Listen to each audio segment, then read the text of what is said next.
पीले दांत वाली बहू। रंजना कभी ब्रश नहीं करती थी। उसे कितनी बार उसके माँ बाप ने डांटा, लेकिन उसका कोई असर उस पर होता ही नहीं था, जिस कारण से उसके दांत पीले पीले हो जाते हैं। शादी के बाद। अरे बहू, वैसे तो तुझ में कोई कमी नहीं है, पर तेरे दांत इतने पीले कैसे हैं बेटा? कैसे मतलब? कोई सर्जरी थोड़ी ना कराइए। वो तो क्या नाम, मैं ब्रश नहीं करती थी तो पीले हो गए। अब क्या करूं? आप कहे तो लाल करवा लूं या फिर काले? यार ये क्या है, क्यों माँ से लड़ रही हो? लड़ रही हूँ? अरे मैं लड़ रही हूँ या ये बोल रही है कि दांत पीले हैं, पीले। अरे तपस्या थोड़ी ना की है इन्हें पीले करने के लिए। बकायदा ब्रश नहीं किया है 20 साल तक, तब जाकर। छी, कैसी बात कर रही हो? ये उस वक्त तो पीले नहीं थे जब हम लोग तुम्हें देखने आए थे। अरे तब साफ करवा लिया होगा डेंटिस्ट के पास जाकर। अब देखो कैसे पीले पीले लग रहे हैं। रंजना सास की तरफ गुस्से से देखती है। फिर शुरू हो गई पीले पीले पीले।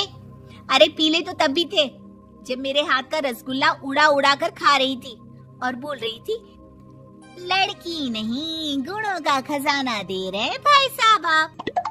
खैर, अब वो लोग करते भी तो क्या करते, पीले दांत वाली बहू पल्ले पड़ी थी तो झेलना तो था ही। एक दिन कीर्तन में रंजना गाना गा रही थी। अरे कमला बहन, माँ का द्वार है, यहाँ तो सब शुद्ध होकर आते हैं, फिर अपनी बहू को ब्रश भी नहीं करवाती तुम। दूर से पीले पीले दांत भक्ति में बाधा उत्पन्न कर रहा है। अरे कोई 2 साल के बच्चे थोड़ी ना लेकर आई हूँ मैं बहू बनाकर।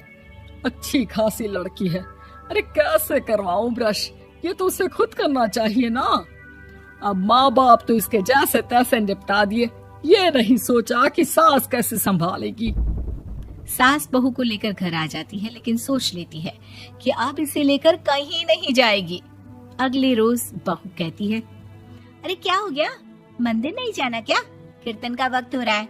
मेरी मधुर वाणी से कान्हा जी जागते हैं और सोते हैं। आप तो जानती है ना उनकी भक्ति में कितना मन लगता है मेरा। वो क्या है ना, तबीयत ठीक नहीं लग रही है मेरी, आराम करूंगी मैं। तबीयत ठीक नहीं लग रही? अभी तो मिथुन के गाने पर नाच रही थी आप, और अब बोल रही है कि तबीयत ठीक नहीं लग रही। अरे भक्ति में मन लगा लो सासू माँ, ऊपर जाना है, क्या मुंह दिखाओगी आप? हाँ? सास को बहू की बात पर गुस्सा आ जाता है। मैं क्या मुंह दिखाऊंगी, इसकी चिंता तो ना कर, समझी? अपने मुंह की चिंता कर, जो ये पीले पीले दांत लेकर हर जगह पहुंच जाती है। पता है लोग कितना मजाक बनाते हैं। ना जी ना, मैं नहीं जाना कहीं तेरे साथ। तो ये बात है। कोई ना, मत जाओ, मैं अपने कमरे में ही बैठकर भक्ति कर लूंगी। ऊपर वाला दांत थोड़ी ना देखता है, मन देखता है, भावना देखता है। और अरे बस बस, तू सब कुछ दिखा, बस ये सफेद चमकदार दांत ना दिखाना किसी को, है? जा यहाँ से। बहू को सास की बात का कोई फर्क नहीं पड़ता, वो तो जैसी थी वैसी ही रह जाती है। सुबह नहाकर किचन में खाना बनाना, फिर खाना खाना, कीर्तन भजन करना और सो जाना। एक दिन, माँ जी मैं सहेली के घर जा रही हूँ, शाम को लेट आऊंगी। हाँ हाँ तो जाना, मैंने कौन सा तेरी आरती करनी है घर पर बैठकर। रंजना सहेली के घर जाती है, जहाँ वो पार्टी में जाने की तैयारी कर रही होती है। अरे शिखा, कहाँ जाने की तैयारी कर रही है? मैं गलत वक्त पर आ गई क्या? अरे नहीं यार, उल्टा सही वक्त पर आई है। मैंने ये साड़ी और ज्वेलरी निकाली है यार, शाम को इनके ऑफिस की एक पार्टी में जाना है। बताना कैसा लग रहा है ये सब? नहीं यार, इस ड्रेस के साथ तो वो वाली ज्वेलरी अच्छी लगेगी। हाँ हाँ सही बोल रही है, मैंने ध्यान ही नहीं दिया। वैसे तो हमेशा से मस्त फैशन सेंस रखती है। तो बड़ा जाती होगी ना पति के साथ पार्टी में। रंजना कुछ नहीं बोलती, बस सोचती है कि यार काश ये बात सही हो जाती, पर मैं क्यों नहीं जाती पार्टी में? क्या इन लोगों की कोई पार्टी होती नहीं होगी? रंजना घर आती है और रात में पति से सवाल करती है, एक बात बताइए, आप मुझे किसी पार्टी में क्यों नहीं ले जाते? क्या आपकी यहाँ ऑफिस में पार्टी नहीं होती? पति बेचारा क्या कहता कि दांत पीले हैं तुम्हारे इसलिए।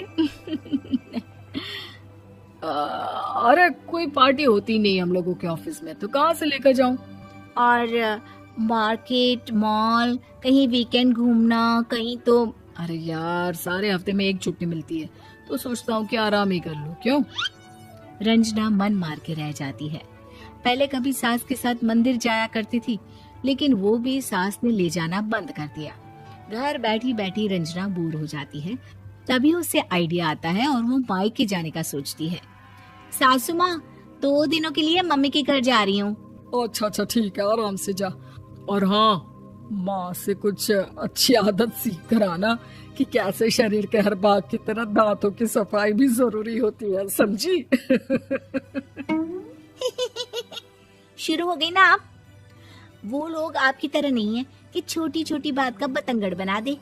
उन लोगों के लिए मैं मायने रखती हूँ, ना कि मेरे पीले पीले दांत। रंजना माँ को बिना बताए उन लोगों को सरप्राइज देती है, लेकिन जैसे ही वो दरवाजे पर पहुंचती है, अंदर देखती है कि घर वाले कहीं जा रहे होते हैं। अब माँ, काश रंजना दीदी के दांतों वाली प्रॉब्लम नहीं होती, तो वो भी हम लोगों के साथ चलती ना बुआ जी की बेटी की शादी में। हाँ बेटा, लेकिन अब उसे कौन समझाए कि उसको उसके पीले दांत नहीं दिखते, लेकिन उसके आसपास के लोगों को कितना एम्बैरेसिंग फील कराते हैं। मुझे तो कितनी बार उसके स्कूल की टीचर ने शिकायत की कि उसके साथ कोई लड़की बैठना भी नहीं चाहती, और ना ही कॉलेज में कोई उससे बात करना चाहता था। लेकिन पता नहीं क्यों उसे ये बात समझ में ही नहीं आती। कोई कमी नहीं है उस लड़की में, बस यही कि दांत पीले हैं। वो तो भला हो जीजा जी और उनकी माँ का, जो दीदी को जैसी है वैसे ही रखा हुआ है। रंजना को अपने घर वालों की बात सुनकर बहुत दुख होता है। वो सोचती है कि वो क्या करे, लेकिन फिर वो सीधा डेंटिस्ट के पास जाती है, अपने दांत चमकाती है और कसम खाती है कि वो रोज ब्रश करेगी। अरे क्या हो गया? तुम तो 2 दिनों के लिए गई थी ना, पर कोई ना, अच्छा है, चलो आ गई तो। रंजना सास के सामने आकर खड़ी हो जाती है और पूरी स्माइल करती है, उसके चमकदार दांतों को दिखाती हुई। हैं? चले मंदिर? माँ, मुझे माफ कर दीजिए, मैंने आप लोगों को बहुत एम्बैरेसिंग फील करवाया। मैं आज से रोज ब्रश करूंगी।